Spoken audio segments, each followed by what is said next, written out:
morning, Central Texas. Welcome to Kids Community Connections at My Kids 1031. And guess what? It's my weather. I woke up. It's nice, cool. I'm loving it. I don't want to more.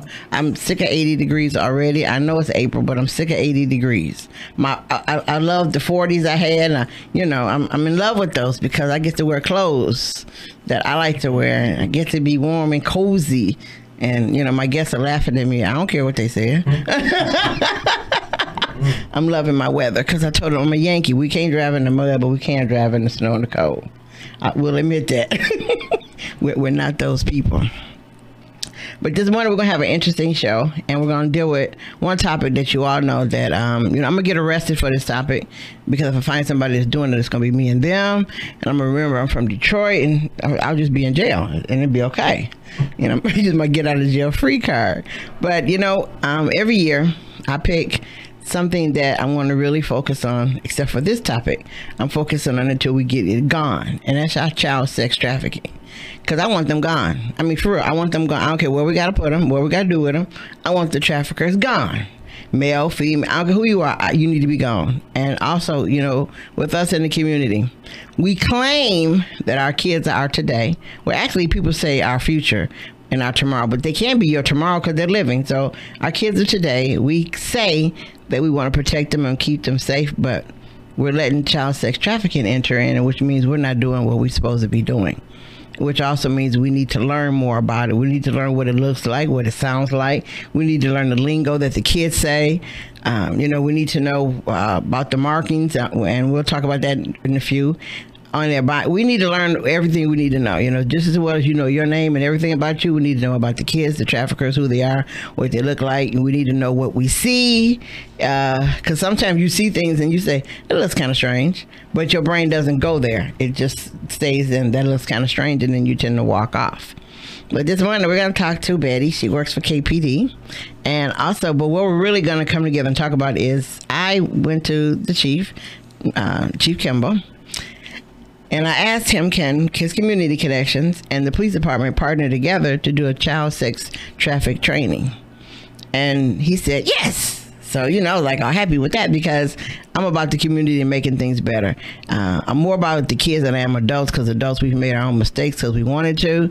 So we just have to suffer that. But our kids, no, they don't need to suffer anything. We need to make sure that everything get corrected so they'll be free to go. So good morning, Betty. How you doing? I'm great. I'm doing great this morning. Thanks for having me. Good. Okay, so our sex trafficking training that we're doing together, what are we going to highlight?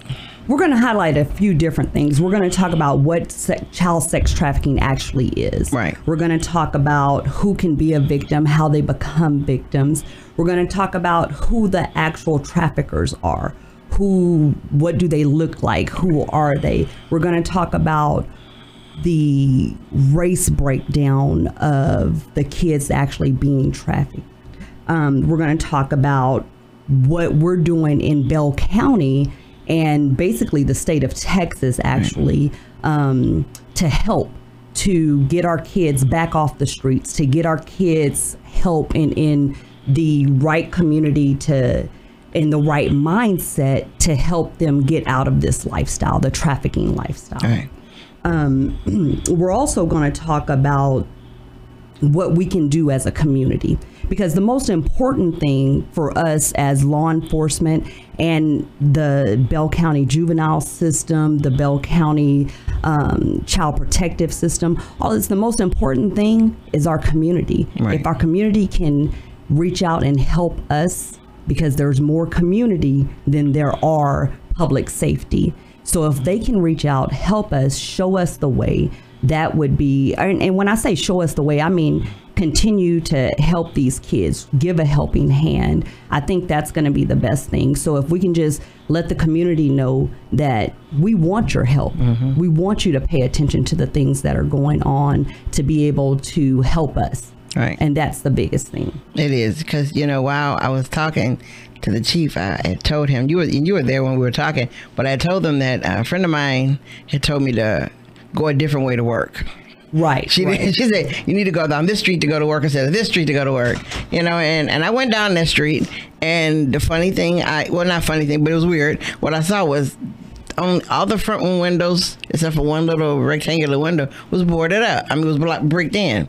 Windows kind of, and then there was two, I'm going to just say it, two vans in front of the, in front of the house. Yeah. And when I drove past there, I backed up, and drove past again. I'm like, it does look kind of weird there. It looks suspect. Yeah, I'm like, it doesn't look.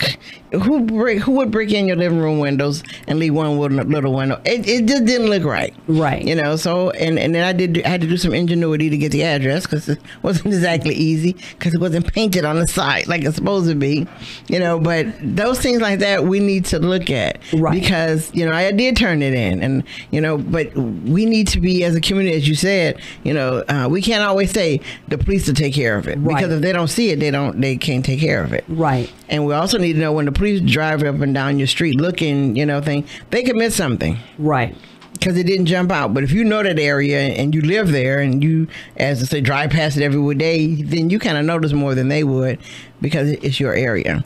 Exactly. I think that you hit the nail right on the head with that, because as police officers, yes, we're taught to look for things, to observe, and to do those type of things in our community. However, if we don't actually go there every single day, drive down that street, pull out of that driveway, we may not recognize what's not ordinary in that neighborhood. Yeah. So with the community's help, we can recognize that. And I tell people every time I talk to them, whether I'm talking at a church or at a school, no matter where I am, if you see it, report it.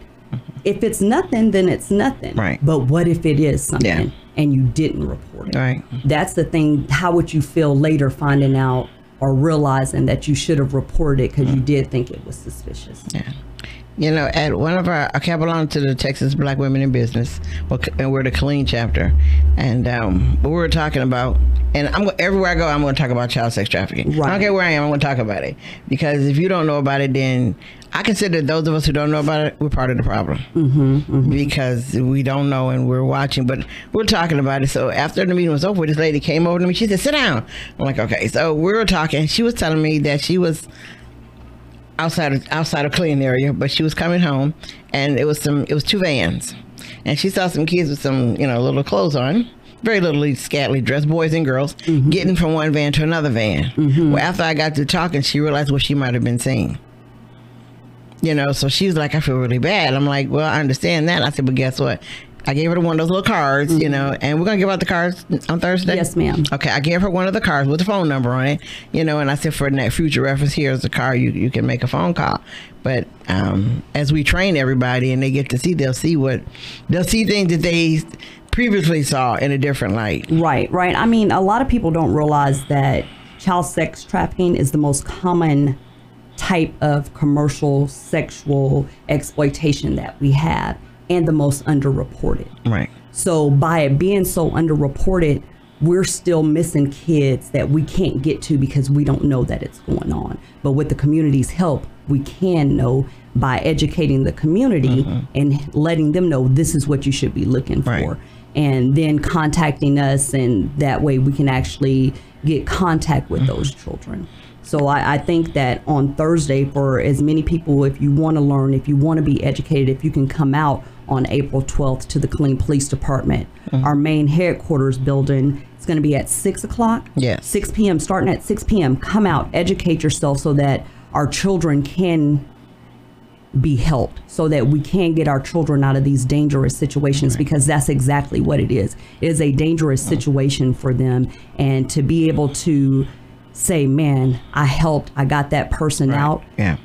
How would that, that makes me feel good all the time. So I know it would make other people feel good as well. And the other part we all will have to sit down and figure out is the most undercounted kids as far as child sex trafficking is our foster kids. Right. Because legally they don't have a parent. I mean, so legally, since they have no parent legally, and they do still belong to the state, reporting them missing and taken for sex trafficking, they're in the numbers, but then again, most of them are not in the numbers. Right. A lot of them aren't in the numbers. I mean, our sex trafficking, our numbers for kids in social services are 86% of those that are trafficked. Yeah. That's huge. It is. That's a huge number. So we're talking about runaways. We're talking about foster children. We're talking about children that are homeless, that haven't found a place because they're scared to go somewhere else, and, which in turn makes them extremely vulnerable. True. And that vulnerability leads to someone being able to take advantage of them. Because we also had the kids who, I mentioned it before to somebody, and they know what I was talking about. The kids who couch surf. Because we had kids who couch surf for a while. They get away with it. They made it a way to do it. Those are our kids also that are vulnerable because they're couch surfing. Right. And couch surfing, going from one home to another, being able to stay here for a couple of days, then going to another friend's house, staying there. And that's extremely vulnerable also, because really you still have no home. Right. You're still considered homeless. So this is more than just a us thing. This is a community thing. Right. Definitely a community thing. That we want to make sure that the community knows. And my other part is, and I'm a take this one on a personal and do it my style, because you can't do it your style. Right. Okay. But I can do it my style. I can actually get away with it. I'm going to go beat up on some churches.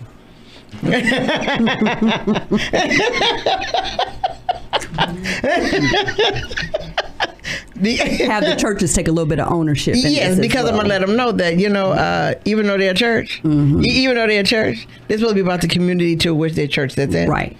And so I'm gonna ask some pastors, how's the community in their church area? Now I know they're gonna give me the Alibaba story. Right. I'm prepared for that, but I got to answer for that. But I'm gonna ask them too. I'm gonna ask them about the neighborhood that their church sits in, and I want them to tell me about the neighborhood, because before I ask them, I'm going to research their neighborhood and see if they tell me what they tell me. Because if it takes all of us, churches need to know that they're all of us too. And I'll even I did this, and y'all gonna say, both of you two gonna sit there and say, no, she didn't. I went to some of the gang members. I did. I'm serious. And I told them I need their help. I did. I told them positively I need their help because they see more than we all do. You're right. And they're not the ones who traffic. Right. They do other things. They don't traffic. So I asked them if they see it, let me know. I did, because to me, yes, they might be gang members. Yes, they do their things, but there are times when you got to reach out to other people and say, hey, listen, this is what's going on in the area, and this is where I need your help at. And they actually took me, first of all, they thought I was crazy, and then when they realized what I was talking about, and I showed them what I was talking about, they were like, okay, cool, all right. I said, so I don't want y'all to do nothing, just call me and then say, give me the address, a name, give me what I need. Right. And I told them, the guys was looking, he said, why are you coming to us? Because you see more than we do. You all are in the street. I said, you all are like right there. I said, so, I said, we got to get off of the name horse or the whatever horse we're on. I said, sometimes we have to get off of that and go down to the people who we really, really, really know what's going on. And so, yes, I did that. Kyle's looking at me like, no, she didn't. But he probably know, yes, she did. Yeah, she did. I think that goes back a lot to everybody taking ownership. Right. Owning your part, because we are a part. If we call this America, we're a part of it. Let's own it. Let's do what we're supposed to do as a country, as human beings. Just the word human beings. Let's do what we're supposed to do. Reach out, help, and come together as a community. And just be able, like you said, you reached out to the gang members, and guess what?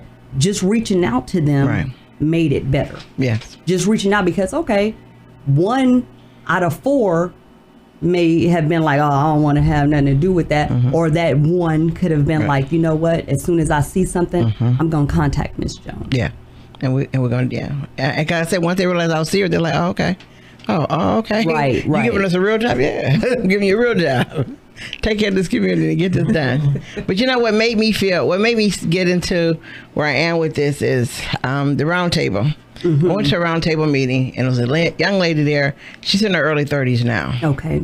But when she was 10, she was trafficked nightly in Killeen. And she talked about it. I felt bad about it, not because I knew her, but I was here at that time. I felt bad because I was here. I was here. I'm like, and she went to an elementary school. and she tried to talk to one of the teachers, and I know it said, so, you know, I'll talk to you about it tomorrow. We'll talk about it later. Okay. But she didn't, that was into that. Right. She got arrested a couple of times, but if you figure she's 30 now, when she was 10 and 11, no police department was really into it at that time. Right. None of them were. This was a new thing, and they were still like on teenage prostitution rather than trafficking. Well, so she got picked up a couple of times and taken back home. So that was it. That didn't, you know, that didn't help her any, you know, until she finally broke away on her own. But she went through some trials. In fact, if you go to KCEN News and do child trafficking, you'll see her on there. So she goes around and talks about it and about what happened to her, you know. And when I talk to her and listen to her, I'm like, wait a minute, hold up, you know. I didn't know about nighttime trafficking. Right. At that time, I just knew you got taken in traffic. But when she told me about that, I was like, wait, I was working for KISD at that time. You know, I'm thinking, I was working for, oh man, you know, and I'm like I said, and so she don't know, but she's the one who made me go, wait a minute, hold up. If she was in school every day, how many other kids are nightly trafficked and weekend trafficked that we're just saying, I'll talk to you later. Right. You know, and I'm glad I'm not, and with kids, I'm not, and adults, I'll tell you in a minute, I'll talk to you later. But a kid, I'm not going to tell you that because I don't know what later would be for you, because later for you could be the, you know, something worse. So I need to talk to you right now. But well, and I'm gonna invite her on Thursday too. Okay. Because people need to see her. You know, we're teaching them, but her talking her story is a whole new thing by saying I lived in Killeen. So she'll be there also. And I think that the night trafficking and stuff like that, when you talk about, I think that our major problem is that when we do have kids come to us, sometimes even as parents and our child comes to us, if they're talking to us something about, well, Mom, I saw somebody smoking a joint. Right. Sometimes we shy away from that because we don't want to talk about it. Yeah. There's so many commercials out right now about how to talk to your kids, talking to your kids about drugs, talking to your kids about having sex. Well, the problem is we're still not talking to them. Right. So I think that if we start talking, whether it be Kyle, myself, you, no matter what we do, if we start talking, if we maybe not even start talking, but start listening to what they're saying, I think that's going to help us so much more. And that one teacher may at that time probably didn't believe it, didn't understand it. Right. You know, thought the child was just acting in a certain manner. And we think that sometimes. We don't realize that, no, there are underlying problems there. And I think that if we just stop, maybe take a little bit more time to listen to what they're actually saying, get all the facts. And if we don't do nothing else, and even if we may not believe that person, still report it. Report it so that at least something can be done just in case. Because, and also with that, I won't say it has nothing to do with it, but it could have something to do with it. I work at elementary school. Okay. And one day, it was a fifth grader. She was trying to commit suicide in the girls' bathroom. It didn't work because her other girls didn't let, you know, they didn't let it happen. So what she did was she jetted out of the building. You know, she flew out, ran out the building, which I'm not going to say naturally. It would be a natural thing, you know. So she ran out the building. Somebody ran after her, and they brought her back in, you know, and then her dad was called, and then that was it to that. Well, to me, that was wrong. The wrong part was that to be it to that. Because if you tried to commit suicide on my campus, it's going to be more than, hey, Dad, come get your... No. Right. I said, because to me, she was telling us something because it happened in school. Right. And a bunch of people failed to hear her.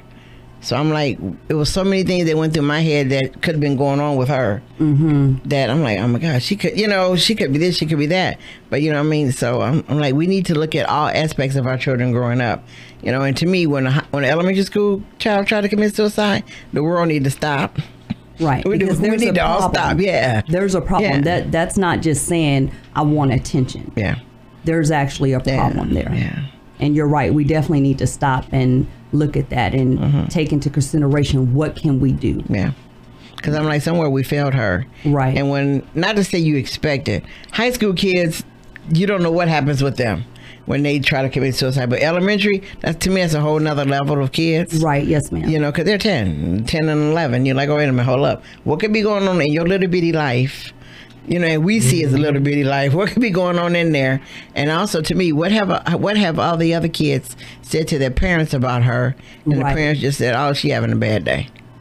You know, and I'm gonna pick on Kyle because Kyle has elementary school kids. You know, so I'm sure he hears a whole bunch from his little kids. I mean, it's almost like that old TV show. You can't believe what kids say. It may not be the kids say the darndest things. Right. So, yeah. So, but yeah, I hear stories all the time, but I think parents have to be active in their kids' life is saying, "Hey, what's going on today?" Simple question. We ask that every day when we come home. What'd you learn today? Or what happened at school today? And sometimes when you hear certain things, it's like, oh, yeah. We're what's called. We write emails and we go up there and talk all the time. So we're involved. So I mean, and I know that life gets parents sometimes, especially. People got to work 2 and 3 jobs just to make sure that their kids have. I understand, but that's when we got to go back to the old school of it takes a village. I know we hear that all the time. Sometimes it say we know that their mother or father is working. How about we sit and talk to those kids, and then if you have that type of relationship, obviously, and then you share with your with their parents what they may not be able to explain to them. You know, and I think a lot of us have to get our feelings sometimes because parents, I think we're straight away from that because people say, don't talk to my kid like, I talk to my kid. Well, listen to your kid. That's, you don't want to just start talking at people. And I've learned that, and there's no rule book or there's no guide to how to raise a kid, how to be married, how to do any of this stuff. So it's just a work in progress, and don't be overly critical, and then don't be so sensitive when somebody's trying to give you something. That's true. Yeah, and Betty, you have kids, right? Yes, ma'am, I do. So listening is important. Oh, it's very important. It's very important. Just like Kyle said, every single day I have a 9-year-old, and every single day when I pick him up, we have a conversation. Yeah. And as Kyle said, even if he tells me the teacher said something that I feel is inappropriate, I address it immediately. I don't stand by. I don't stand back. I address things immediately. If he says that one of his friends told him something and it's off the radar, it's not something that a child should be saying or doing or whatever the case may be, I address that also. And I know a lot of parents don't want to do that, don't want to be involved. But to me, at least I know if I'm addressing it, if I say something about it, whether I write an email, whether I go to the school, make an appointment to talk to the director of the school, I'm doing something. And I'm not going because I'm law enforcement. I'm going because I'm a parent who cares about what's going on, not only in my child's life, but the children that he's around as well. So I think that when doing that, listening, helping out, being there. I mean, Kyle does so much with children in the community all the time. He goes out, he does so much. I know that he cares about not only his children, but I know he cares about my child because of all the stuff that he does and how active he is in the community. So once again, where should we be on Thursday? On Thursday, please come get educated. Please come learn about the child sex trafficking and what we can do about it. Come to the Killeen Police Department, 3304 Community Boulevard. It's going to be April 12th at 6 p.m. at the Killeen Police Department, the main floor. And our show, our station, KISS, will be there to do a live remote. We'll be there also. So to let you know, yes, KISS stands behind everybody's views and feelings on that. We must stop child sex trafficking. And I'm not saying we need to tone it down. No, we need to stop it. We need to stop it.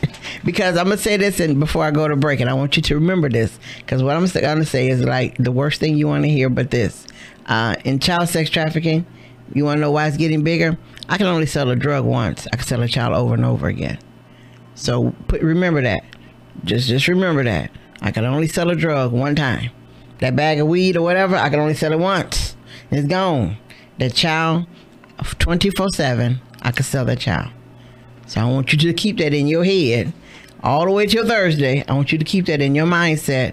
When you want to know why it's growing, that's why it's growing. And I want you to remember, during Super Bowl, sex trafficking is high. For these big old huge conventions, our children are being sold at these big conventions and different names and different this. So I want you to remember that. So when you come Thursday, we will help you understand more about all of those things going on so we can begin to save our children, and you all can save me from going to jail. Because if I find a trafficker, he's not going to live long. Okay, y'all heard me, right? Both y'all heard me? We heard you. I'm just saying if if it happens. But Betty, I want to thank you for coming on. Oh, I appreciate it. And what she doesn't know is me and her gonna be a team in a couple of more events here. Kyle is laughing because he knows. Looking forward to it. But because the only way we can do this is one person can't stop it. It takes the whole community to stop it. And I mean community, accidentally churches are in the community by sheer accident. So they need to step off the cloth and realize that they're a person. And they need to get into this fight too, because you can't be in half of a fight. You can't be Mr. Green on that fight and Reverend Green, you're not. You got to be there. You got to be all together and be against the fight. So we're going to take a break and thank Betty for coming on this morning. Thank you. Because she got to go hang out with her children. Exactly. We're going to come back and we'll have Officer Kyle Moore.